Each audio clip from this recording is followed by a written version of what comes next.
biso bato muindu tokeseni na mindele. Na ndenge tokeseni na mindele, tozali na ndenge na biso ya komona ndenge mokili esalema, ndenge nini bonene ya Nzambe. Ezali yango nde babengi paradigme. Donc, soki oza na paradigme ya mindele comprendre yango te. O ezali ya comprendre na ndenge na biso ya bato moindo. Na ndenge ya biso ya bato moindo elingi koloba ke Nzambe azali kaka ndenge bazo koloba na paradigme na bango ya Biblia te Nzambe afandi na likolo na lola non. Na paradigme na biso Nzambe azali mokili. Donc paradigme ne ngoloba na bonzambe na biso. Na ndenge na biso ya komona na bonzambe na biso. Na ndenge ya bonzambe na biso eloko nyonso euti na mabele eza ya kovivre na yango lokola ndeko. Tozo ko se reconnaître na yango na ndenge ke touti esika moko. Nde epai nini tokozala na harmonie na banyama ya zamba, na banyama ya mai, na banzete, na biloko nyonso ya mokili. Tokose comporter na yango na harmonie wana parce que touti esika moko.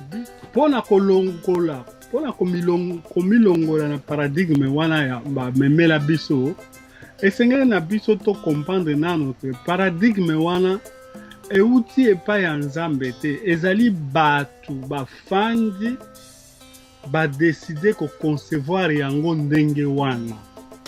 Bafandi bakreye masolo wana. C'est ngolo ba makambo ba na Genèse wana eza lokuta, eza en fait eza makambo bakreye. Bakreye yango créer. Histoire wana ya création wana bakreye.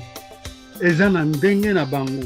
Makambo nyonso oyo toyebi na moi ya lelo na christianisme mingi bamemela biso yango na bakatoliko.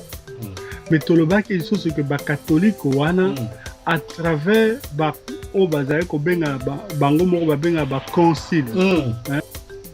Nde pai bazali kofanda ba bishop ba réunion ya minene na ba concile wana e bana réunion ba évêque nyonso ya Rome na pape.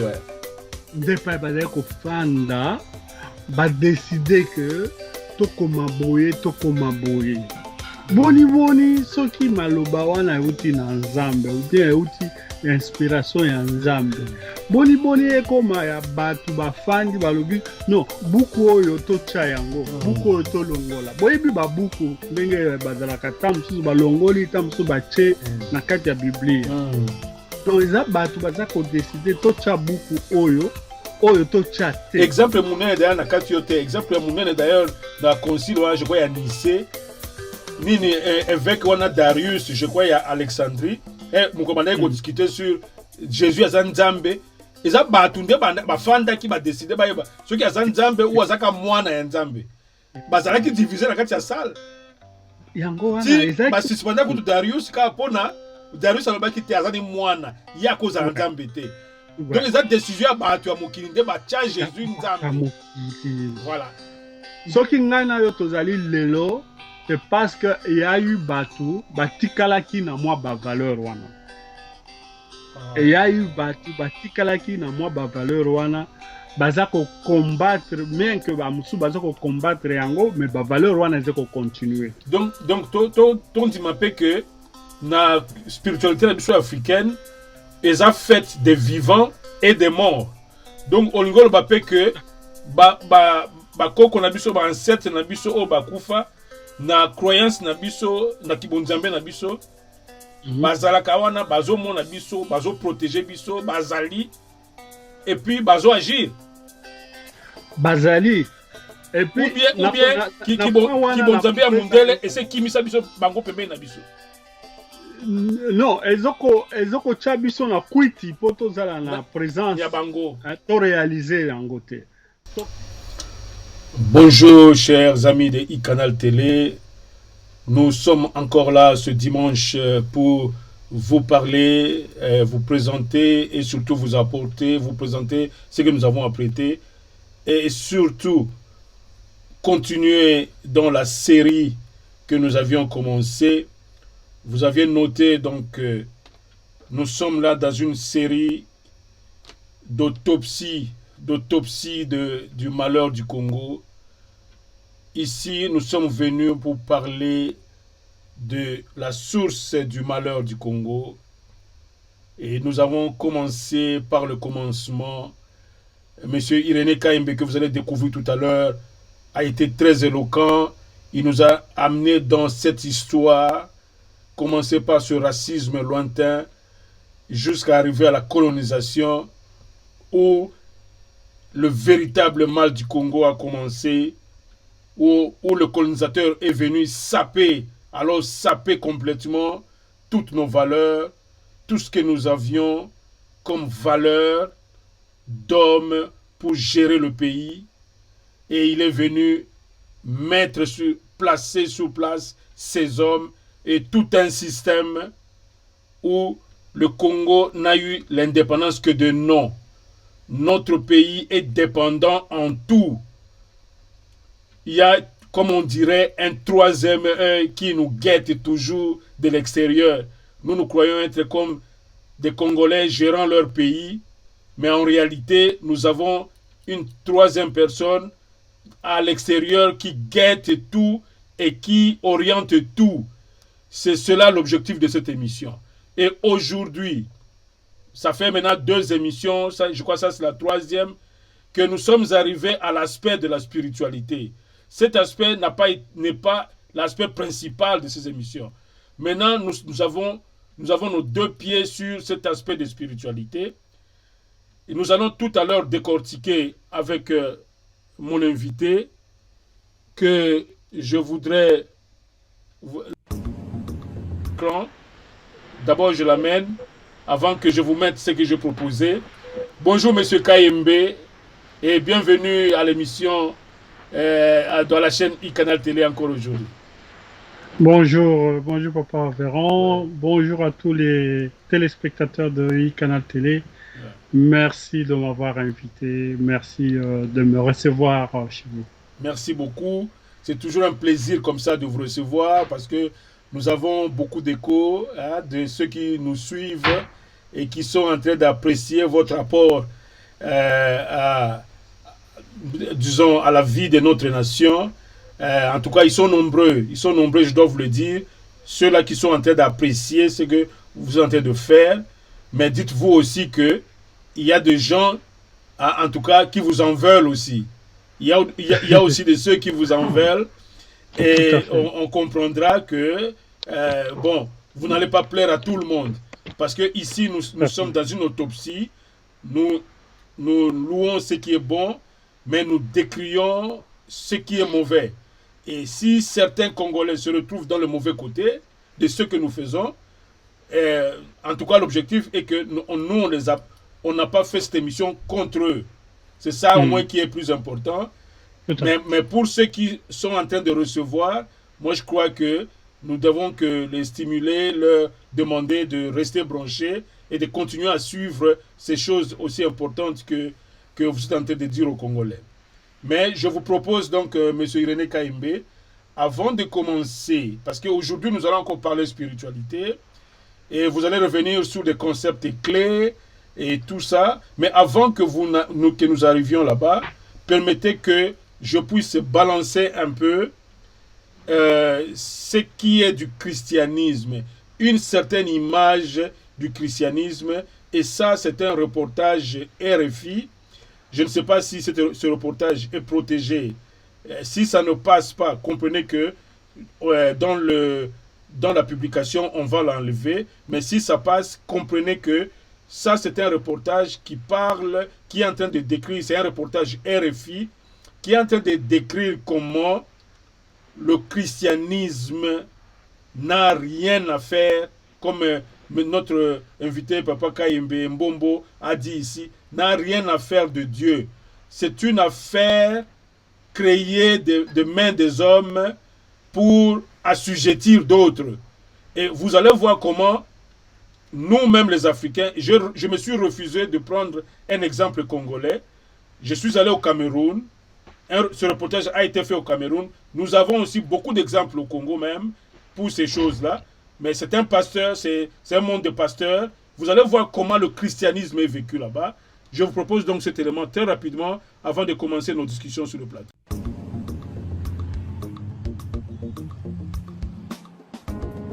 Vue du ciel, étendue à l'infini, Douala, la capitale des affaires du Cameroun. Officiellement, près de 3 millions d'habitants. Mais en réalité, sans doute, beaucoup plus. La principale ville d'un pays devenu un Eldorado pour les nouvelles églises évangéliques. Une terre bénie pour des temples qui se multiplient par centaines. Un nouveau royaume où règnent des dizaines de prophètes stars ayant pignon sur rue, s'affichant parfois aux côtés de leurs épouses, posant comme des couples présidentiels. Parmi eux, Dionodore Kamdem. L'un des plus connus, l'un des plus controversés, un adepte de déclarations choc. Jésus a parlé dans la Bible plus de l'argent que de la foi. Si vous voulez, je continue à vous choquer. L'histoire de la Bible est une histoire d'argent. Ça veut dire que Jésus avait de l'argent. Ceux qui ne croient pas à l'argent ou à la bénédiction financière, et c'est la pauvreté, vous allez me dire. Nous le suivrons dans les coulisses de l'empire religieux qu'il est en train de bâtir, à coups de miracles et de guérisons, grâce aux offrandes de ses fidèles. 250 millions, rien que le terrain. L'église que nous construisons de 25 000 places, c'est 1,2 milliard de francs. Il me faut 25 milliards pour accomplir ce projet.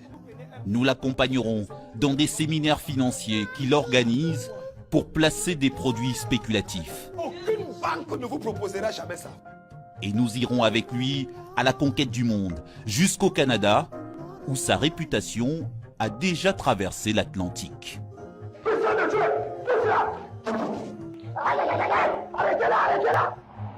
Nous ferons escale à Paris pour retrouver un autre prédicateur du Cameroun, Salah Essomba, désormais installé en France pour devenir le prophète des réseaux sociaux. C'est ça l'avenir, parce qu'aujourd'hui, même l'évangile que nous prêchons, si tu n'es pas sur les réseaux sociaux, tu ne peux pas toucher des milliers de personnes.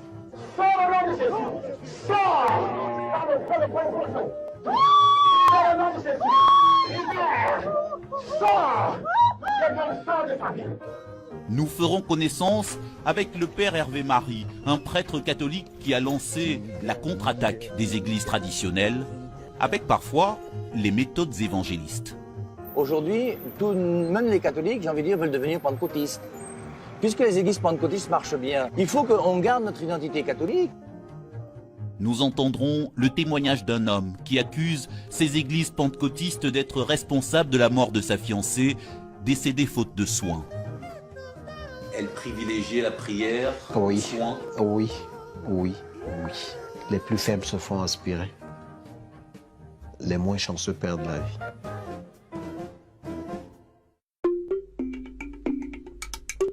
Dans une des suites de cet hôtel, en ce dimanche matin, rendez-vous avec le plus célèbre des prédicateurs camerounais.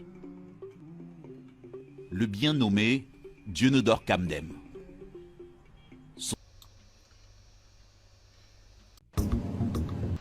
Ben écoutez, vous avez compris que si nous continuons cette affaire-là, ce reportage, c'est à faire dormir debout. Donc là, le reporter est en train de décrire ce qui se passe dans les églises avec cet homme qui dit que Jésus n'a prêché que sur l'argent. Jésus avait un empire financier. Il affirme ça.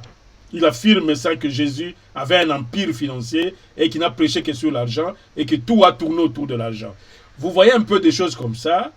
Et même dans leur Bible, si vous cherchez ces déclarations, vous n'en trouverez pas. Bon, alors, nous ne sommes pas là. Je voulais seulement faire voir ça aux téléspectateurs avant que nous puissions parler de la spiritualité bantou ou de la spiritualité africaine tout court. Monsieur Kayembe, je voudrais que vous puissiez rebondir sur ce que vous avez dit avant. Vous avez dit que notre spiritualité africaine est basée sur un socle. Ce socle, c'est le mariage entre ciel et terre. Voulez-vous revenir sur ça au regard un peu de ce folklore que nous venons de voir? Est-ce ça? Parce que certains continuent à croire que c'est ça le vrai Dieu, mais vous maintenant, transportez-les dans le méandre de la spiritualité bantoue, dans le cadre de ce mariage ciel et terre, et qui aura produit ce que nous sommes. À vous la parole, M. Kayembe. Na lingi tolo bango na lingala, omoni ndenge na koti na lupoto, na se rende compte ka sikoyo, que émission il faut tout ça na lingala. Aussi qui question papa, kota olobela mariage, olobela ki la fois passée, bana mboka batuna kingai, aba papa azolobela makambi ya mariage na likolo, mapata na mabele.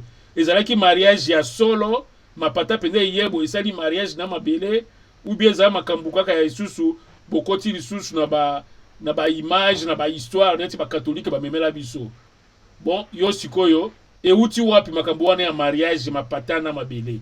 Papa Kayembe.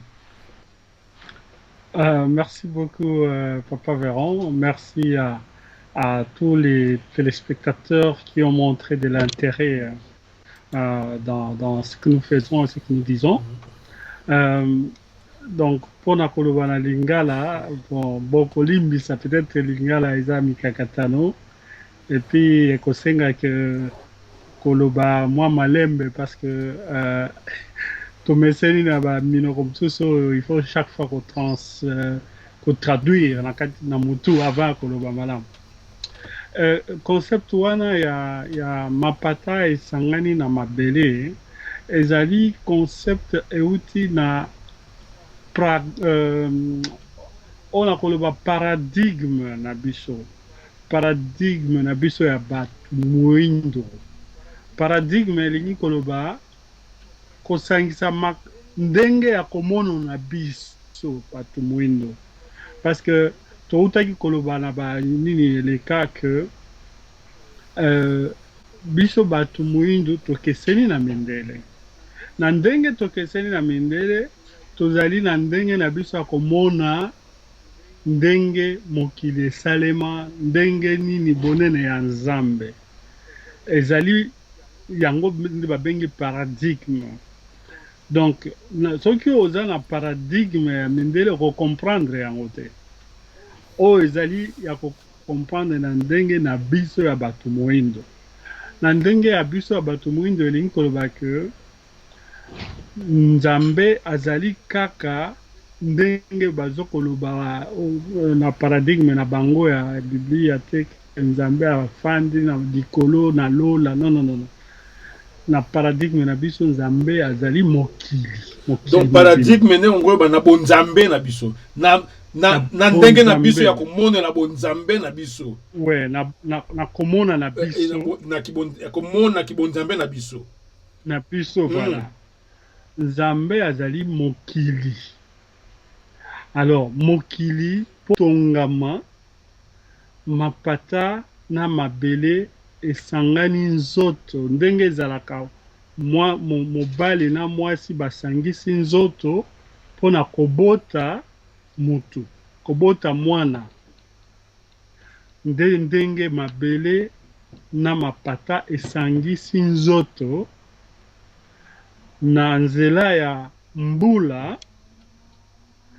Mabele eboti sikoyo mwana nde biloko ya mokili nyonso, batu na biloko ya mokili, nde paradigme na biso ndenge il faut comprendre yango. Na tango mabele eboti mwana to pe bana wana nyonso bauti kaka na bosangisi nzoto ya mabele na mapata. Elingi koloba ke bana oyo bauti na mabele bazali bango nyonso bana ya papa moko na mama moko. Yango ezokosala ke na bomoni na biso, na ndenge ya bonzambe na biso, eloko nyonso euti na mabele eza ya kovivre na yango lokola ndeko. Tozoko se reconnaître na yango na ndenge ke touti esika moko. Mais Nde epai nini tokozala na harmonie na banyama ya zamba, na banyama ya mai, na banzete, na biloko nyonso ya mokili. Tokose comporter na yango na harmonie wana parce que touti esika moko. Biso nyonso tozoko faire partie ya ekelamu ya nzambe. Na ndenge na biso. Mais des notions nande ezosala que batu bazo koma nanu te. Boyebi que batu belé o baza lelo o biso lelo tozali ba génération to koli sous christianisme. Christianisme il accepte biso que début à humanité bandi na Adam ou na Eva. Nzambe azwaki potopoto atongi d'abord mokili atie banyama asali boy. Il faut les problèmes ezali il faut déconstruire ce que ezali yango te o déconstruire d'abord o démontrer que cause ala yango te pour ozwa nini ki ndenge vision ya ba koko na biso ya kibonzambe ozolo ba nini paradigme wana eko bango bazwela yango bongo. Mais ba belge na religion na bango ba ki kote ya biso que mokili e bandi nzambe afandaki a créé d'abord mapata atali a eza kitoko na tia lisusu banyama atie asali 6 jours et puis après ko tia mutu mobali après atali mobali azala ye mokote azui alalisi mobali azui kote ya mobali nde a créé mwasi et tout ça histoire nande la majorité ya congolais o baza ba chrétien ba yebi yango. C'est pourquoi ce monde que paradigme o idée ya kibonzambe o yozo ya nango que ezande mokilio esalemi nde na mariage entre mapata na mabele moyen kota bien ezalité. C'est pourquoi nazolinga ban kota na mwa mozindo idée wana paradigme wana ebanda wapi ebandeli ndenge nini yango nano nalobi tant que mutu akabwani na paradigme oyo bamemela biso te ekozala mwa pasi ami situé na paradigme na biso. Mais pona kolongola pona komilongola na paradigme wana ya bamemela biso esengeli na biso to comprendre nano te paradigme wana euti epai ya nzambe te ezali batu bafandi badeside koconcevoir yango ndenge wana bafandi bakreye masolo wana. C'est ngolo ba makambo ba na genèse wana eza lokut eza en fait eza makambo bakreye yango ko créer histoire wana ya création wana ba créer eza na ndenge na bango parce que toutaki koloba lisusu que makambo nyonso oyo toyebi na moi ya lelo na christianisme mingi bamemela biso yango na bakatoliko. Mais tolobaki lisusu ke bakatoliko wana à travers o bazali kobenga bango moko babenga baconcile nde pai bazali kofanda ba réunion ya minene na baconcile wana ebana réunion ba évêque nyonso ya Rome na pape wa nde pai bazali kofanda badeside ke tokoma boye boni soki maloba wana euti na nzambe ou bien euti inspiration ya nzambe boni ekoma ya batu bafandi balobi non buku oyo tocha yango buku oyo tolongola boyebi babuku ndenge bazalaka ta mosusu balongoli ta mosusu batie na kati ya biblia donc eza batu baza kodeside tocha buku oyo tocha te. Exemple munene d'ailleurs na kati yo te exemple munene d'ailleurs dans concile je crois ya Nice nini évêque wana Darius je crois ya Alexandrie mukomanda ko discuter sur Jésus aza nzambe eza batu nde bafanda ki ba décider ba soki aza nzambe ou azaka mwana ya nzambe bazalaki diviser na kati ya salle yango wana eza ba suspendre ko Darius ka pona Darius alobaki te aza ni mwana ya koza nzambe te. Donc les décisions à battre à mokili nde ba tia Jésus nzambe. Voilà. Nde yango tolingi to yoka na siko mingi na batu place wana. Parce que ezali batu mutu bafandi wana ba décider que ba koma boy ba tia eloko boy na kati ya Biblia. Mais boni biso siko to kamata yango to komi komela yango tongo midi pokwa tongo midi pokwa toza kokanisa kosalisa biso te. Napesa ndakisa mosusu ya omoni mingi mpenza batie biloko wana batie na oyo babengi théologie. Balobi euti na théologie na bango. Théologie elingi koloba nini? Théologie elingi koloba science ya kotanga koyekola Nzambe. Ata bino moko ndenge nini bino bokozala na science ya koyekola Nzambe. Tozali awa papa Veron tolobaki mokolo wana bamususu bayebi ata teke tata oyo abota tata na ye azalaki nani. Soki batuni yo na moyi ya lelo tata aboti tata na yo azalaki nani kombo na ye, akolaki wapi, asalaki nini, oza a mesure ya koyeba te. Pamba te okobandela wapi, okoluka ndenge nini, alors que azali kaka donc 2 générations likolo na yo seulement. Mais boni okozwa mayele ya kokende koyekola Nzambe akela mokili. Soki deja tata aboti tata na yo ozokokoka te oserne vi na ye mobimba abotama boye asala boye na vi na ye okoyeba te.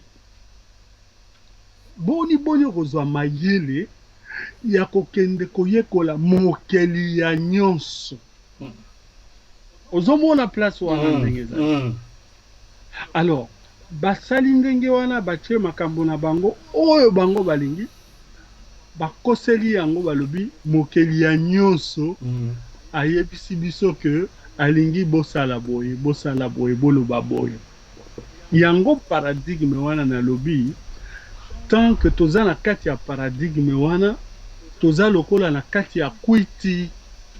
Moyen toyeba paradigme na biso ya bomoto ya batu moindo ezali te. Pour comprendre paradigme na biso ya batu moindo, il faut olongwa nano na kwiti wana oyo batia ya biso. To utiliser mot ya kwiti pona kolakisa penza image parallélisme pona koloba tango mutu aza na kwiti ayebaka makambo asalaka te amiyebaka te. Tango mutu aza na kwiti akoki kozala aza kokumba mutuka ya kanisa aza kokumba malamu nzoka aza kokumba mabe. Tango mutu azali na kwiti bakotelemisa ligne droite bayebisi otambula en suivant ligne droite. Ye na kwiti na ye akokanisa aza kotambola aza kolanda ngo nzoka ndo aza kotepa ndenge bakangaka bato oyo baza na kwiti na bamboka ya poto oyo soki balingi bakanga moto aza na kwiti bakosala ye ndenge wana atambola tout droit mais akokoka te mais ye na mayele na ye akanisi aza kotambola tout droit. Donc bato oyo batie biso na kwiti wana mpona tozala na contact na bobiso te na bonzambe na biso te. Po tolobi bonzambe na biso ezali teke eza ya pembeni ya kosimbisa, ezali na kati na biso, ezali na kati ya bomoi na biso. Na bomoi na biso tokomona bonzambe wana na esika nyonso na tango nyonso. Nde na ndenge wana tolobi na concept wana na paradigme wana tango yo oyebi ko ozali ekelamu ya Nzambe okomona pe lokola ndenge moko nyama pembeni na yo, okomona nzete pembeni na yo, biloko nyonso ya mokili ekozala ekorapele yo ke ozali ekelamu ya Nzambe. Yango bengi pour vivre en harmonie avec nature, parce que nature mokili nde Nzambe na komona na biso. Alors pona omona ndenge biso tozo komona longwa nano na paradigme oyo batie biso po batie biso na paradigme wana pona kobungisa biso. Pamba te bino moko boyebi soki mutu azali na kwiti aza komiyeba te okoki kosala na ye eloko nyonso olingi nde ntina bango bayelaki biso biloko nyonso wana batia biso na kwiti basala na biso eloko nyonso balingi touti komona awa bilili ezolakisa ndenge nini bato na kati ya kwiti bakopesa bambongo na oyo basali ya nzambe wana bakosala makambo nyonso basali ya nzambe wana bakoyebisa bango basala mpona nini mpona kwiti wana tanke moto aza na kati ya kwiti akosala nyonso wana mais soki kwiti esili okomi tuna boni oza kotuna ngai nasala boye ezo make sense te eza na ntina te voilà donc yango tozoloba depuis ebandeli ya baémission oyo tozongela bondambe na biso nde ntina toza kosala ezali sensibilisation ezali bato mosusu bakoki komona yango mabe bakomona yango toza neti koatake toza na ntina koatake motu moko te toza na awa toza kopesa na makanisi toza kozongisa tozonga nsima tozonga bato ndenge balobaka na kisasa tozonga bato tomituna quand même baquestion ndenge motu nyonso il faut esengeli amituna baquestion na ntango mituni baquestion wana oza na eyano te il faut ose poser ose demander eloko nini ezomarche wana donc bato oyo bayaki pamba te batiaki en place système mobimba ya komelisa biso kwiti wana baoyo balingi kolangwa kwiti te bakobuka bango soki na assassinat soki na ndenge nini donc bazalaki na armada mobimba ya kosala ke biso nyonso tokota na kwiti wana tant totikali na kwiti wana bango bazosala makambo oyo bango balingi basala nde yango wana lelo oyo Congolais a se retrouvé na kati ya kwiti sans koyeba ki aza na kwiti desko problème ezali wana Congolais lelo aza na kati ya kwiti mais akomimona te naza normal. Alors qu'est-ce qu'il faut faire là? Nayebi que tokozongela ngo après comment ko bimisa Congolais na kwiti komema ye na nini ba technique nini ndenge nini sur le plan spirituel qu'est-ce qu'il faut faire? Wana ekozala objet émission mobimba. Mais totika nanu sikoyo yo sikoyo expliquer monde wana ya spiritualité na biso ya harmonie oye bandaki na libala wana ya lola na mabele na lingi vraiment et na ibi eza difficile bana mboka ba comprendre mais yo sala makasi o expliquer nini phénomène wana qui ezali pena phénomène est-ce que des questions ba poser qui est-ce que ça phénomène pena o ba mona ngona misu mapata ekiti esangani na mabele ou bien ezali vision kaka ezali ka vision ba koko na biso ndenge ba mona ke non biso o tozali atuzande fruit ya libala ya lola na mabele na ebite so ezali ndenge wana. Oui, donc ngala koloba ke ezali vision te ezali explication te ezali expérience ezali eloko tozo komona mikolo na mikolo. Ah bon? Hein? Ezali esengeli na yo omi situé na contexte wana. Hein? Parce que na lopoto bakobenga yango explication métaphysique. Mais métaphysique elingi koloba nini? Métaphysique elingi koloba makambo oyo ezoko ko expliquer ba réalité ya mokili na otomoni na otomoni te. Parce que na ndenge mokili ezoko kende ezala makambo ebele surtout ndenge na Biblia wana ezoko lobela makambo oyo tozoko mona. Mais soki likambo tozoko mona yango te biso na ndenge ya Biblia bakanisi batie biso to mona yango lokola kindoki to mona yango lokola mabe to mona yango lokola ndenge wana. Alors que ezali wana eza besoin na vie na biso te ozala ndenge nini ozala ndenge nini eza nango wana na kopesa ndakisa msusu ya omoni ndenge tofandi awa toza biso tozo komona na ndenge tozo komona mais eza na makambo mosusu ezokoleka awa oyo biso tozo komona te parce que toza limité ozomona yango wana par exemple soki tozwi tolati ba microscope awa tokomona ba microbe ebele pembeni na biso elingi koloba ke elingi koloba te ke ba microbe wana eye kaka ntango totie ba microscope ba microbe ezali mais moya biso tomona yango eza te po toza na ba microscope te bon sikoyo lokola toza na microscope te tokoloba ke microbe ezokoexiste te ezokoexiste mais toza komona yango nde métaphysique yango wana nde métaphysique yango wana alors na ndenge sikoyo wana na bonzambe na biso na bokoko na biso toza na possibilité wana ça dépend ya moto ndenge nini opusani pembeni ya nzambe ndenge nini oza na bonzambe okoki komona na oyo bato nyonso baza komona na oyo bato mosusu baza komona te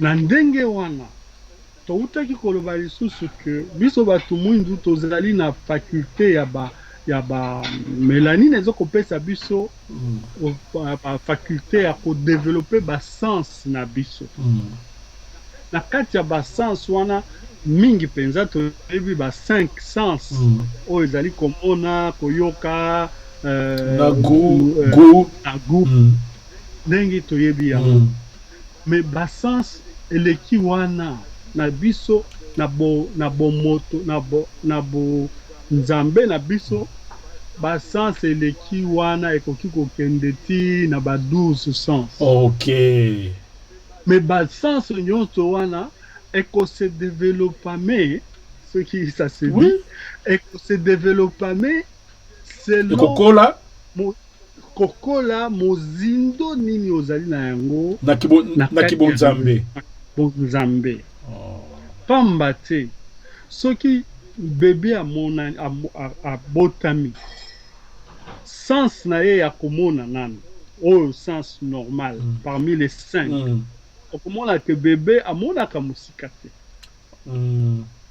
ozomona bebe akomona nanu mosika te ekokende ti ata peut-être ba 2, 3 mois, 4 mois nde abandi komona soki osali bonde moye pe à comprendre asekisi yo ou bien osali olakisi ye image bebe peut-être na ba 8 mois nde akomi ko reconnaître image elingi koloba nini elingi koloba ke sens na ye ya vision ezokokola selon âge mais sikoyo selon aussi bonzambe sens wana kaka ya vision ekoki kokola na ndenge ke non seulement okomi komona oyo bato nyonso baza komona okomi komona na mosusu oyo bato baza komona te yango wana na bonzambe na biso kokuta na bato mosusu ye bino bozo komona te mais ye azomona peut-être bato mosusu bazoleka na baeta moko boye nde mundele adiabolize alobi ndoki alobi ndoki alors que komona oyo bato baninga bamona te eza nde étape ya kibonzambe voilà po okoti na monde mosusu nde balobaka tout à fait nde monde wana nde eza kibondoki te eza nde kibonzambe à l'état naturel napesi nano kaka ba 5 sens normal oyo biso nyonso toyebi ba 5 sens normal donc zala bato ye azokotala boye aza komona na oyo bino bozo komona te donc eza na bato afandi atali amoni mutu peut-être bazokobenda ye amoni peut-être ntabaleki kotoyo amoni boye mais bino bozo komona te bato oyo ya ndengana bazali mosusu kutu akoanticipe yabi olingi obima kobima te parce que eloko moko eza liboso na yo avion oyo kozwa yango te avion na mpe mati eziki mais okamu yo omonaki yango ndenge nini amonaki yango ndenge nini parce que abotami na ye ndenge na ba parce que ndenge toutai koloba donc moto na moto aza na ndenge na ye ya kobotama aza na don na ye aza na mission na ye abotameli na yango na ndenge wana eza na bamosusu aza koyoka oyo biso nyonso tozo koyoka na oyo biso nyonso tozo koyoka te parce que aza akoki ko se connecter à plusieurs dimensions ezali na batu ko-respirer tozo ko-respirer nde odorat non alors biso yo koyoka kaka peut-être solo ya biloko ou bien solo moko boye tout ça mais eza na batu aza na capacité ya koyoka solo à des milliers de kilomètres. Pourquoi? Parce que solo wana eza nini eza mopepe wana yango nde ezoko faire vivre biso mais pas mopepe uti yo yebi mais eza na bato baza na capacité wana à partir ya mopepe euti boye alobi nono à comprendre que eloko moko songolo pakala ezosalema esika boye songolo pakala po akopesa ndakisa biso tofandi mingi mpenza na bapembeni ya mai yawa ezalaka bamoma moko boye okoki ozo kotambola oyoki solo ya mai wana ya sifron oyoki solo ya océan mai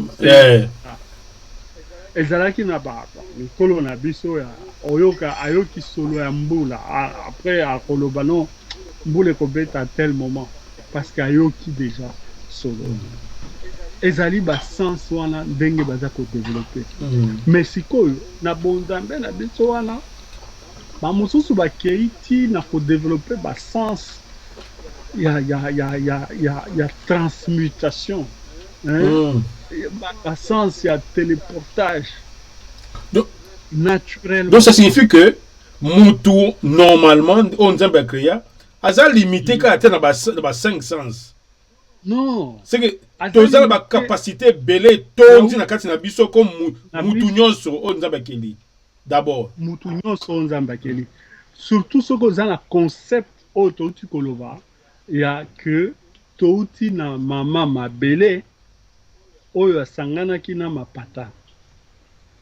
Mama mabele aboti biso bana ebele mais bana wana ezali kaka mutu te aboti ba être ebele yango ezali na ba être neti ya mai ba être ya zamba ba être minéral tout ça ezali ba produit de la terre alors na kati concept wana parce que biso nyonso ba produit ya mabele tozali lié tozali ekelamu moko moto aza pe na ba faculté nyonso oyo nyama koki tozala na yango omoni moto aza na ba faculté nyonso par exemple ya omoni surtout na bamboka mindela baza ko utiliser mingi penza ba champ berger comment on va les appeler pour la chasse pour la même pour la sécurité pour la nini parce que baza ko utiliser odorat il y a imbo ça très développé yango wana ba utilisaka imbwa pour la sécurité à détecter ce qui est là comme abe ezali tout ça mais normalement la moto oyo aza na kati ya bonzambe akoki ko développer pe odorat na ye na ndenge wana parce que imbwa azali na yango donc moto pe akoki ko développer odorat wana ndenge par exemple ba utilisaka éléphant pour la matoi éléphant ezalaka pour la mémoire éléphant eloko éléphant eza mémoire soki éléphant azali nyama aza na mémoire elingi koloba ke moto pe aza na possibilité ya kozala na mémoire développé lo ya éléphant alors yango omoni tango sikoyo na kobotana epai ya batu omona batu babotamaka bandenge ekesana omona ata na kati ya bana mwana moko aza makasi na eloko boye mwana mosusu aza makasi na eloko mosusu na eloko songolo pake na ekole boye bamathématique aza kopanza toza na bana baza kokotisa bango na bauniversité aza na 11 ans aza makasi aza na mwana mosusu à 8 ans akoloba minoko nyonso soki combien de 20 une vingtaine de langues ezali bafaculté wana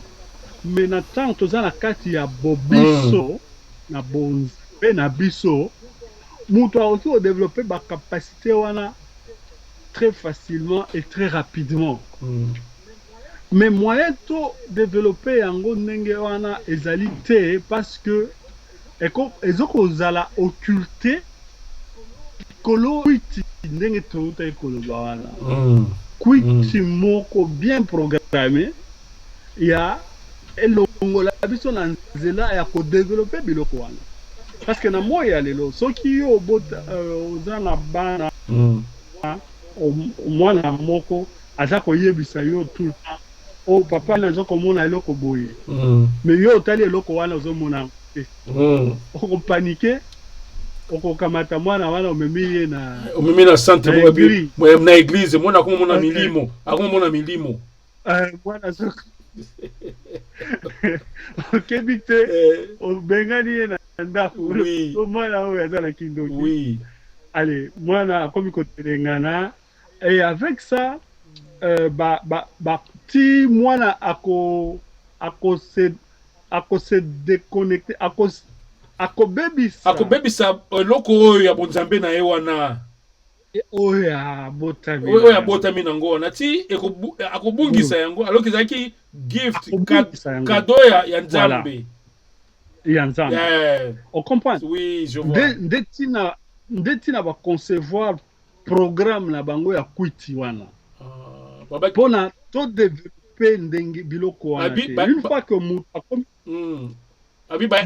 bayaki s'il vous plaît bayaki bakuti bakoko na biso na babiloko wana alo bamonaki ke bato baza mosika une façon ya kokata bango biloko wana to eza te oyo même bato na vie na yo to impose bango façon opposée ya komona makambo bazali koimposer par la force eza na bato baboma eza na bato banyokwama sérieusement yango c'est là que moi je parle ya baséquelle c'est là que moi je parle ya syndrome parce que ezali na bato baza kolanda lelo bonzambe na bango pas parce que baza convaincu baza kolanda parce que soki alandi te bakoloba na ye aza ndoki ou bien aza na esika moko eza on comprendre eza na bato ebele lelo baza kokende na baéglise baza na biblia pas parce que aza convaincu que nzambe alingi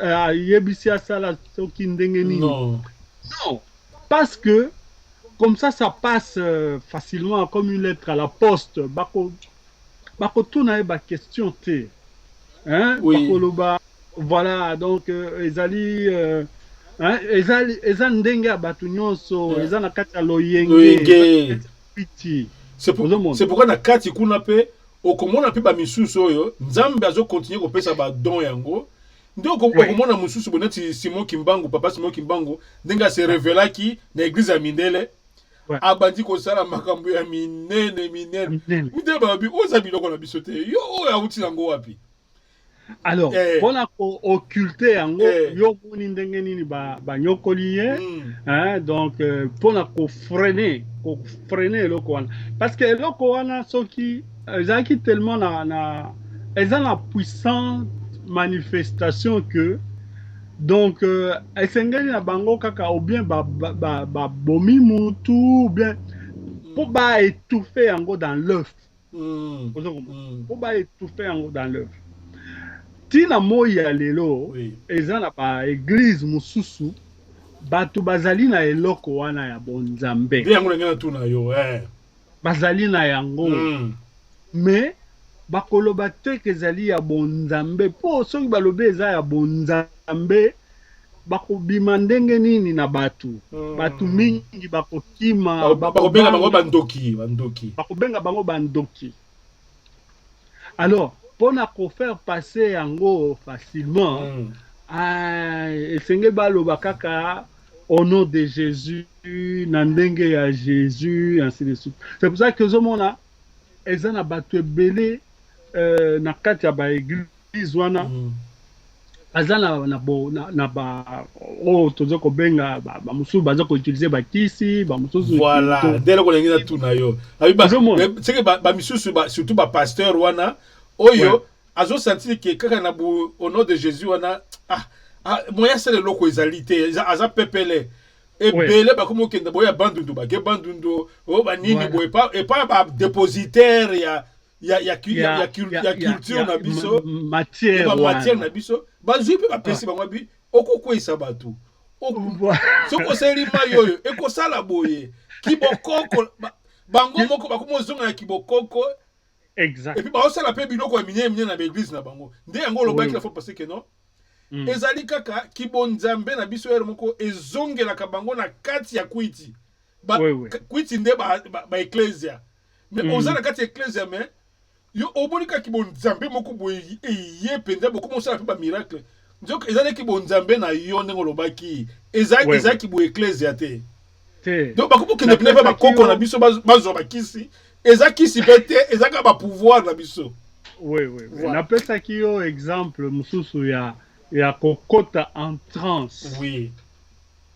Biso tofandi na yo awa na poto nayebi te soki na kofréquente ata baeglise ya bamindele otika komona mundele moko aza kokota en transe. C'est comme des bois morts ici.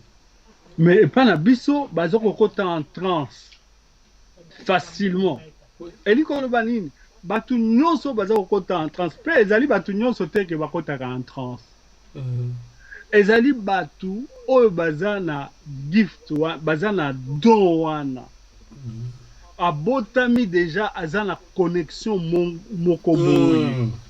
Donc il suffit d'une certaine condition à réunir un certain nombre de conditions connexion écoutillée.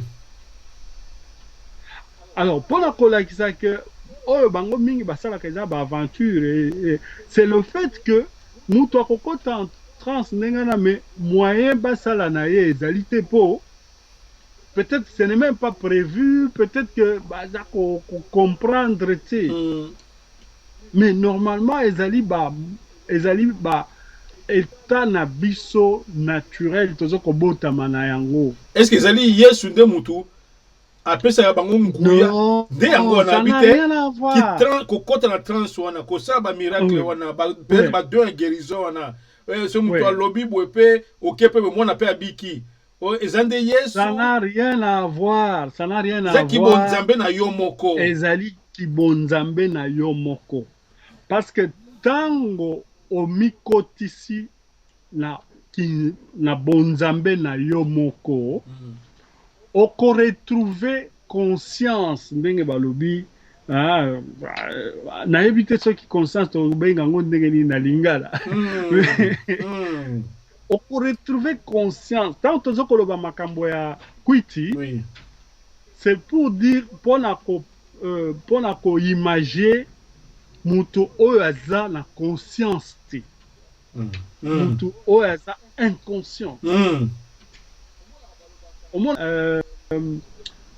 conscience na yo ekotika yo calme te ko reprocher yo conscience na yo ekosaka te.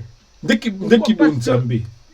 bonzambe na yo, dès ki bon moto na yo. Alors okoki ko échapper yango ndenge olingi, mais suka ko zongela yango à un moment donné.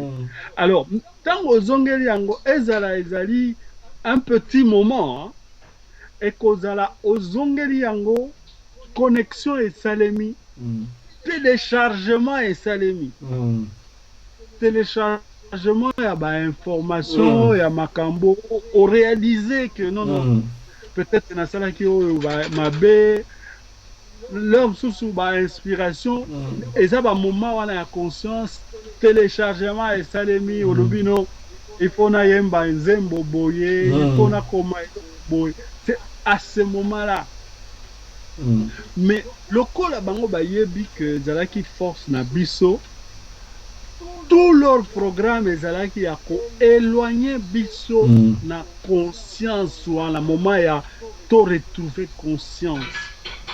Alors pour na to koma na niveau wana ya ko perdre conscience, ko perdre connexion ngala ko benga ngo neti connexion, signal ya connexion. Signal ya connexion. Pour perdre signal wana ya connexion en permanence, esengeli ko sala ni, esengeli ko distraire biso na makambo wana nyonso wana ya christianisme, esengeli ko distraire biso na biloko akolia.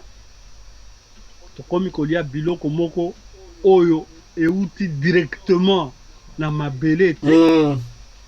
Tozo kolia biloko ekufa déjà biloko fabriqué na ba laboratoire. Ezo kitisa niveau ki bonzambe. Parce que tu as sur un contact na fruit à mabele te. Non. Ah OK. Ezo kitisa bonzambe po ezo ko éloigner biso na connexion na biso. Ezo kozala lokola oza na téléphone portable ozo ko s'éloigner na kati ya zamba pai réseau ezali signal ezali te. Alors bango bakosala tout pona tozala na signal wana te. Yango omona na kati ya biloko akolia bakopesa biloko ya kotia biso na état ya kwiti. Parce que kwiti ezali kaka ya mutu aza kotambola côte te. Kwiti ezali état nyonso baza kotia biso ezo kokata biso na connexion na biso na bonzambe na biso. Donc ça signifie le modernisme comme tel mundela ayiko kata biso na nature. Na nature. Batukutu baka exode rural. Ole ba fana na zamba kuna isika baza communier na nature na kinande ya kibonzambe na biso. Biso on se communauté au kima ba village poto ya na mboka oya ba pollution mundela ya ba pollution ba nini nature ezo je suis influence sur biso te. Donc kibonzambe ezo kita.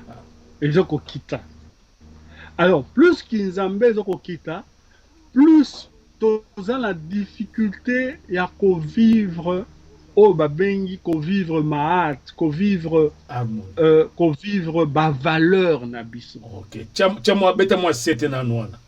Parce que ndenge to utaki koloba tango biso to botami nzela moko na banzete na banyama na banini na bonzambe na biso eza établi tel que il y a un certain nombre de valeurs il y a qu'à observer pour la vie éthique à la harmonie. Alors valeur wana entre autres benyango valeur le principe de Mahat parce que des principe au koko na biso vivant na yango parce que koko na biso bazaki besoin te ya vivre modèle ya bakwiti na baloyenge bazaki na modèle ya ko vivre na ndenge ya loi ya création. Na loi ya création elingi koloba que par exemple soki oloni okobuka kaka eloko oloni ezali loi ya création donc oko changer yango te boni yo kobanda kobuka eloko oloni te soki obuki eloko oloni te elingi koloba ke obuki mobeko. C'est un peu ndenge ozomona ba problème mingi toza na bango parce que baza ko buka biloko baza ko lona te na ndenge nini baza ko sala par exemple biloko akolia a créer biloko akolia ce qui na plastique alobi ezali nyama bato bakomi kolia yango lokola nyama eloko wana lokola ebuki déjà mobeko ekobikisa ekomemela bonzambe te au contraire ekobomandela su bonzambe ekoboma bondambe ebomina yo parce que elle en dit loi ya création te, elle en dit valeur ya maat te. Na ba valeur na biso eza na ba valeur neti mbala eleka toloba ba makambo ya vérité. Okoloba bosolo tango inso eza te que donc oko vivre na kati ya bosolo donc ko vivre na kati ya bosolo ça veut dire que okozala vrai tout le temps. C'est le mode de vie oza vrai. À partir du moment que on combine un peu de faux, osa frappé tout de suite. Voilà. À partir du moment que on longue la vérité, osa frappé.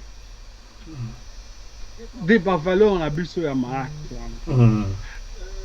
Nakopesa exemple moko ndenge to uti koloba makambo ya mariage to sitaki likambo ya mariage wana napesa ntakisa mususu na kati ya ba valeur na biso peut-être que nga na kopesa un peu ya tradition na ngai te bato bazo kolanda na biso peut-être baza na ba tradition mususu mena na tradition na ngai par exemple na kati ya ba valeur wana ya maat eza na eloko tozo kobenga mbongo ya libala. Mbongo ya libala na tradition na biso ndenge ya maat ezali eloko eza symbole. Voilà. Ya kolakisa bosangani ya batu mibale mwasi na mobali mingi penza bosangani ya ba famille mibale. Voilà. Parce que na kati ya mariage na ndenge ya tradition na biso eza likambo ya batu mibale wana te eza likambo ya ba famille mibale.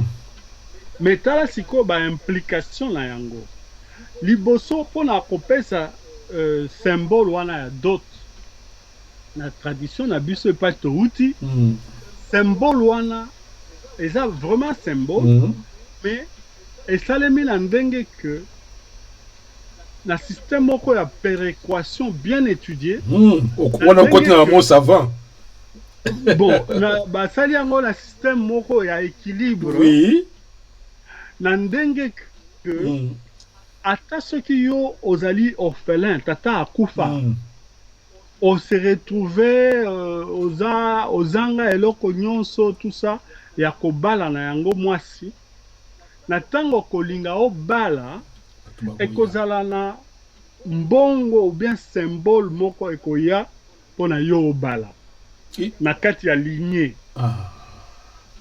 yango omoni epai ya baluba soki mutu aye kobala mobali aye kobala mwasi ya ndako bakokatele mbongo wana ya libala mbongo wana ya libala tango ekoti na kati ya ndako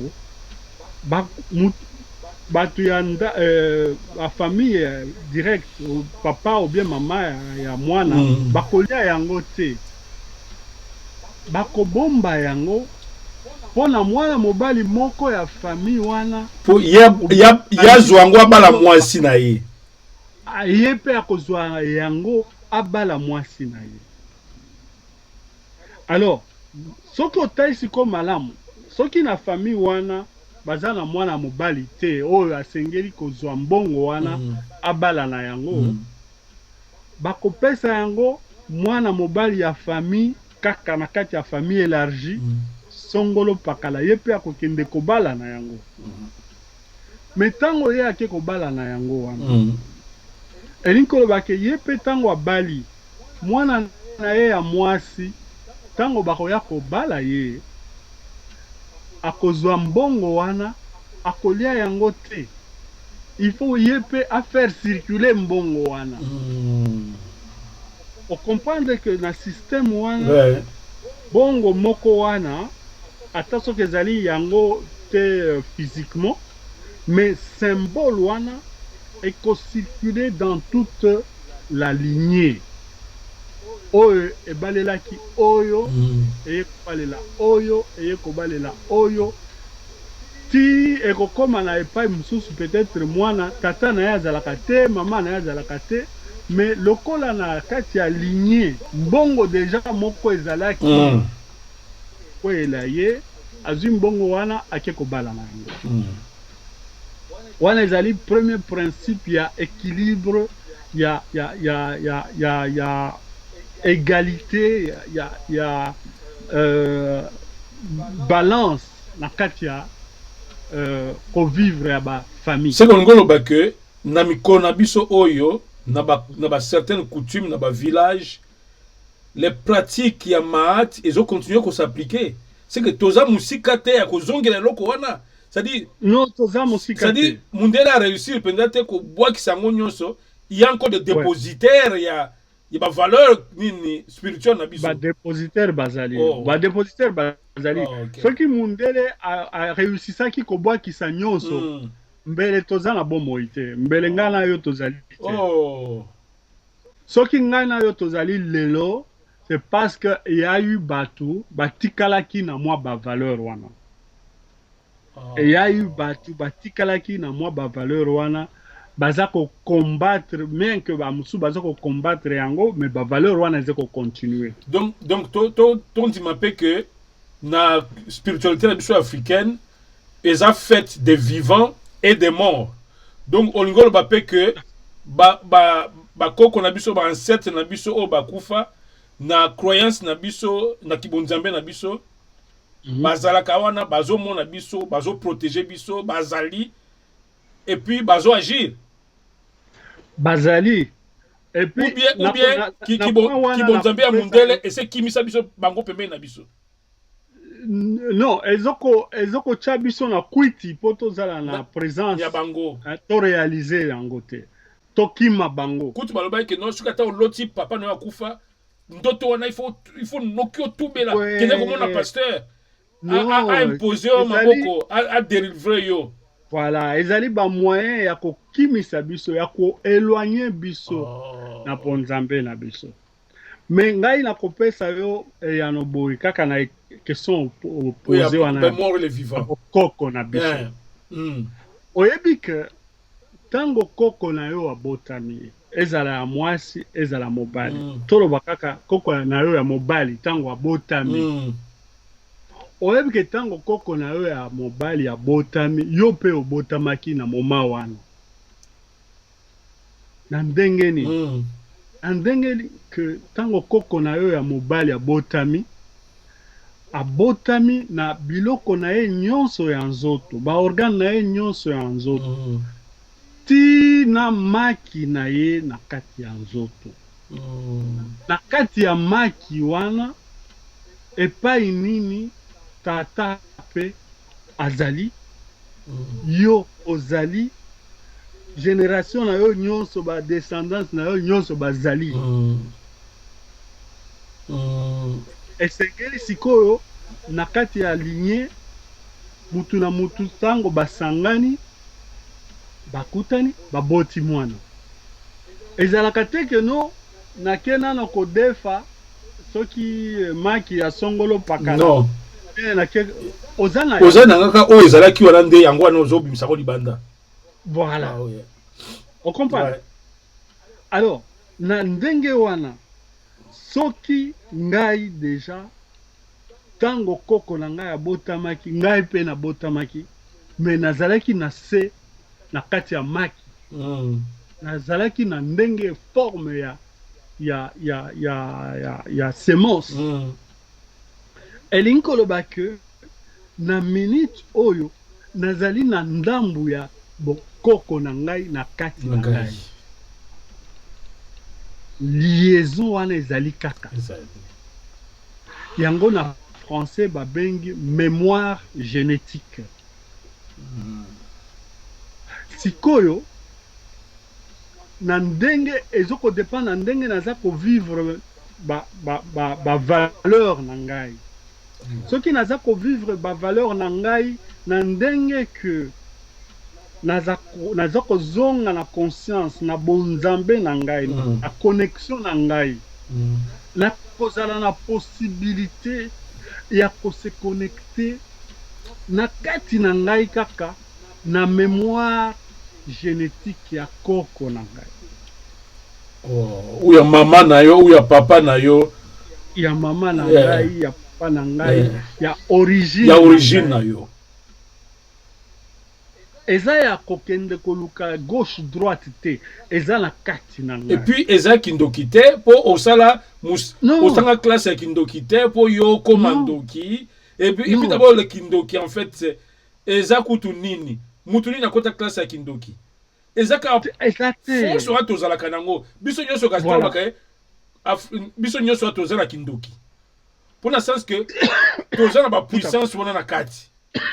Tout à fait. Moko na biso. Omoni. Donc ce qui to ba kindoki, c'est que moko na biso azana puissance wana na kati na ye. Moko na biso azana yango. Ouais. Hein? Na pesa ka mingi penza ndakisa ya téléphone portable. Oui. Biso nyonso tokokende tosombi téléphone portable. Oui. Téléphone portable wana ezali na ba application ebele na kati ya téléphone. Mais sikoyo na mikolo oko télécharger ou bien oko sala ba application oyo lingi. Okoki kozala nyonso. Hein? Oza na LinkedIn, oza na TikTok, oza na ba Facebook. Preno ba Facebook. Oui. Mais okosalela kaka oyo lingi. Oui. Oui. Ndenge moko na biso. Tobotamaka na makambo nyonso. Tozo kosalela oyo tolingi selon niveau ya information, niveau ya bonzambe ozali na yango, nde osaleli yango. Yango pa importance mingi ya kolongwa na kwiti, parce que soko oza na kwiti ata telefone oyo ya pamba oyo ya mikolo nyonso oyo okozala tango ozomona ba chiffre okonyata te.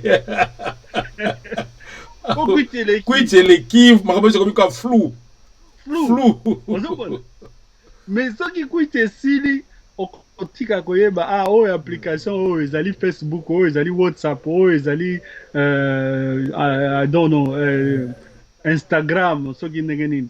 Siko okosalela pe ba application wana selon niveau ya connaissance na yo, selon niveau ya intérêt na yo. Po soki tolobi par exemple na ba Facebook wana, toza na application Facebook ya ba intellectuel o ba bengi LinkedIn.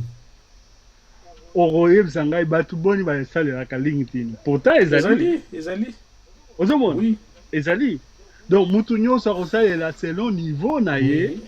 Ya conscience, niveau na ye ya kokola. Donc on saba na Congo que mutu nyonso oyo ata lelo aza na bu christianisme oyo akota kuna parce que mundele nde akotisa ye kuna par force et landana ti lelo to comme na 2002 oyo. Mais en réalité comme peuple africain ezande kibo nzambe na bango nde ekotisa bango ndenge bakotaka tosala prière basali prière na ndenge ya mundele, mais en réalité ndenge bakotaka en profondeur wana bakotaka na connexion na bonzambe na bango, bazali na bonzambe na bango, bazali na eza na batu mususu baza na nguya na bango ya kobotama. Mais sikoyo baza ko comprendre te que ezali yango wana mutu ezo ko salela bango. Mutu musubu ya ofanda ote ngai na ningi na sala la ka nzambe. Njoka ezande kibo nzambe ndezo sala ke ye alingi sala loko musubu te na vie. Ayoka ke ngai na nazala ka musali ya nzambe. Oya ba commerçant na nute. Oya moi solo wana penda abikai vi na ngeza via ba prière. Njoka continue sur ba prière. Et pourtant il pas biso ba prière ezalaka te. Ezaka harmonie kana biso harmonie. Et loko ape lo bela ngo mingi te. Oloba est-ce que biso ba koko biso ba ndeko sambela. Ko sambela ba koko na biso ezali ndenge na utaki koloba biso na makamu na biso nyonso il faut ko sala distinction munene. biso toza batu ya ba théorie mingi te. Biso toza batu ya ozo ko vivre. Ozo ko vivre. Nde yango vie, spiritualité biso eza vie. Voilà, nde vie. Nde yango ba chrétien baloba ote chrétienté nde vie. Mais basalela kango te. Ouais. Donc ya biso ezali te ke no tango na kokoma boye, tango na kokoma boye nde na saleli Nzambe. Na yoka bato msusu balobaka oh tango na kosisa classe nde na saleli Nzambe, oh tango na non. Ya biso eza déjà chaque jour. C'est ça la vie. Hein? Tango zoloba par exemple mo bolingo. Bolingo na ndenge na biso ezali bolingo inconditionnel. C'est-à-dire eza wana bolingo ezali wana okosala eloko nyonso na bolingo. Ezali te que non lelo na saleli par exemple na pesi papa Veron mai hein pona kolakisa ye bolingo. Mais soki papa Veron a pesi okanda okati kopesa ye mai. Wana eza bolingo te. Wana eza bolingo. Ouais. Parce que au check condition. Apesi okanda okati kopesa ye mai. Bolingo ya biso na ndenge na biso eza inconditionnel. Apesi okanda te okopesa ye mai na bolingo. Ezala mwasi mobali okopesa mai na bolingo. Ezala mwana muke ou bien mukolo okopesa. Donc le bolingo wana eza yango moko. Mais tu comprends que valeur wana ya bolingo ya ndenge wana eza pasi ko vivre yango. Lokola tozo ko vivre yango te pona ko échapper tozo ko kende ko batama na côté ya ba christianisme na ba islam na ba kwiti. Ouais. Parce que ce que ozongeli conscience na yo tout de suite koyebana ce que ozana bolingo inconditionnel ou pas. On a besoin de Bible à terre. Et c'est le deuxième commandement. Le premier, ça dit aimer Dieu de tout votre cœur. Le second, aimer le prochain. On a besoin de beaucoup de Bisayo. Ils ont la carte na yo. Ils ont la carte na yo. Ils ont la carte na yo. Nani on appelle ça comme sous ya carte ya équilibre, na harmonie, na justice. Oui. Toujours na carte ya tradition na ngai. Balobelaka mingi makambo ya Chibao na ebi batu mingi balobelaka. Kindoki ya baluba. Voilà. Eloko wana ezali ndenge nini? Eloko wana d'après oyo biso to yekoli tant tozo kokola ezalaki na mwasi moko oyo bomaki ou bien bayokanaki alingaki se sacrifiaki bakundi ye mobimba bakundi ye na bomoi batiki ye jusqu'au niveau ya mutu ti na ndenge yako kokufa après baye kokunda ye ezalaki batu bafandi bayokani ndenge nini ya koprotéger libala. Alors na koyokana na bango wana balobi no ye mwasi wana aza gardienne ya koprotéger libala pona libala ekota mobulu te parce que pas eza eloko motu ya na tradition na biso eza eloko moko ya kozwa la légèreté. Voilà. Alors pona mwasi atambola na ndako ya libala te esengelaki ye sacrifier mama wana. Alors à partir du moment que basali eloko wana batu bayokani eza valeur moko na loi ba établir loi yo olingi ko vivre na libala na ndenge ya kimia na ndenge ya harmonie tout ça komeka kotambola te kokende en dehors ya libala mabe ezala malamu ezala kokende en dehors ya libala te soki oke en dehors ya libala okutani na loi wana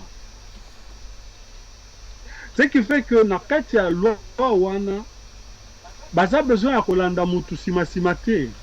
Voilà.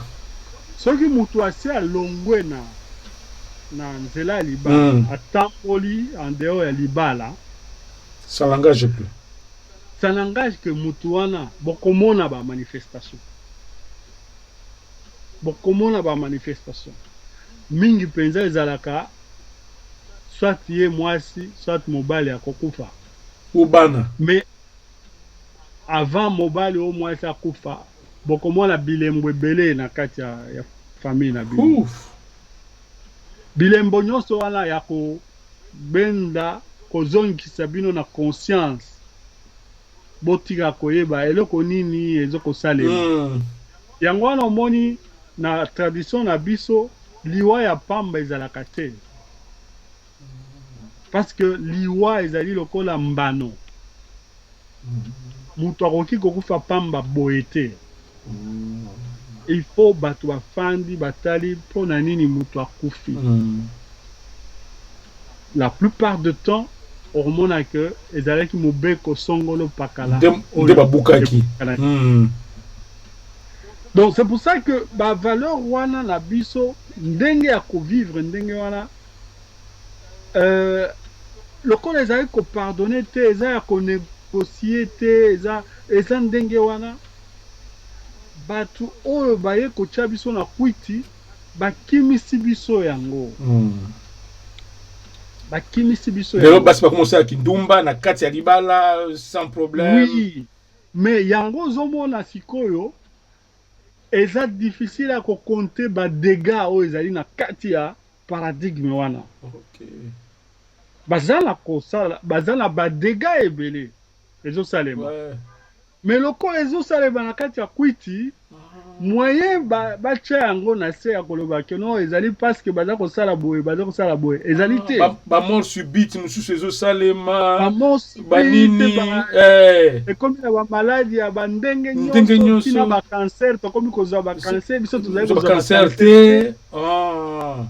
Donc makambo ebele ezali maat loi ya harmonie wana nde ezo frapper selon que osimba ki côté ya mabe parce que ezali loi eza établi auquel na mabe ebeti yo auquel ya malamu ozui malamu. Voilà.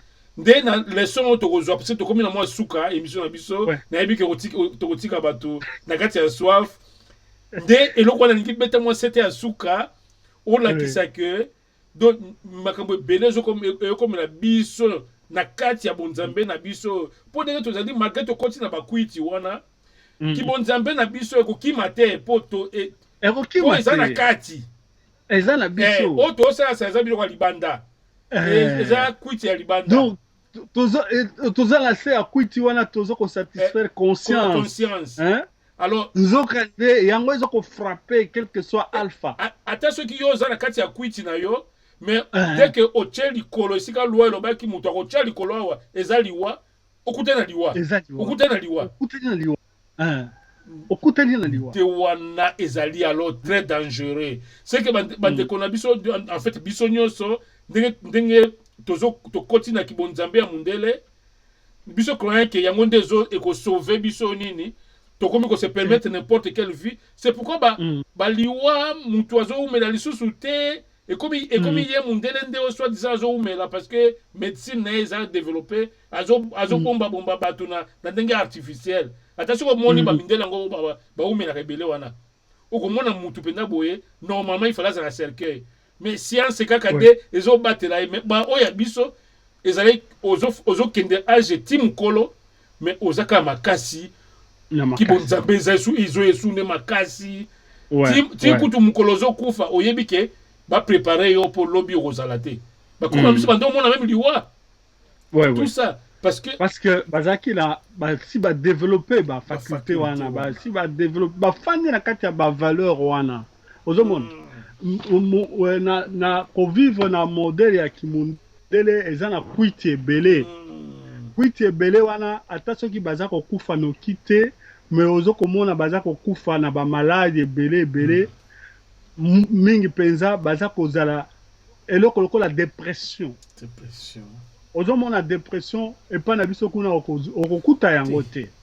Mais okuta awa dépression eza maladi moto mobimba aza millionnaire mais aza na dépression aza na dépression ozokanisa nini ozo comprendre tout simplement parce que aza na kati ya mahate te aza na kati ya mahate te okoki kozala millionnaire mpo na yo moko te sans ya vie eza ndenge nini voilà ozo comprendre voilà, oui mais na ndenge ya mahate mpa na biso oza na 10 livres oza na 10 francs mais ozolia yango na ngulupa ya bato oza na moke olia yango na ngulupa ya bato parce que bato wana bokoseka na bango elongo bokolela na bango elongo voilà oza na kovivre en harmonie okozwa dépression na ndenge nini. Voilà. En tout cas, merci beaucoup. Merci beaucoup na oyo so memeli bana Congo na mukolo lelo na ndenge opesi ofandisi susu loi na ya harmonie na ndenge to fani na mokili na ndenge to oti ko préciser que malgré to koti na kuiti to zali kaka bana ya mahat to zakaka bana na kimuindo na biso na ba mélanine na biso na ba glande pinéale lelo lobeli yango te atema mukete mais to zaka na yango biloko wana ezo guider ka kibonzambe na biso mundele abomaki yango peut-être na ndenge ya baloi na ye mais na akotaki na kati na biso te po aboma yango le fait ya kotaki te c'est que tozo continuer kozala na yango alors ndeko neza transition mbala ya sima tokokutana nde sikoyo yo kolakisa sikoyo nini mwana Afrika nyonso na mwana Congo particulièrement que le fait que mundele akokaki kobotola oyo eza na kati na bino te nzela ezali ya kozongela biloko wana et puis opesa ba condition ndenge nini il faut sikoyo mwana Afrika azongela ba valeur na ye comment wana nde okoaborder yango après en tout cas totondi obotondi mpona mokolo ya lelo na ndenge oti kofungolela bana Congo bana Afrika bo bakoka lingala tozalaki obligé ba sérieux tosala ngo na lingala parce que toza na problème ya munene ya loko belge ya kosala pa na biso po eloko oyo il faut to chassete que po ni to che émission ka pona ba congolais ezali réalité ezali ka ya Afrika eza kibonzambe ezali mona Afrika nyonso mais oyo biso tolobela mingi bana Congo pona nini toengi toloba po eloko belge asali Congo bana Congo bayeba yango po to cibler yango bien po to zonga na makambo na biso en tout cas botondi mingi papa Irene Kayembe tokomona yo mbala ya sima po oya lisusu opesa lisusu biso maele mususu na ndenge ya kozonga na bonzambe na biso en tout cas matondo mbala ya sima matondo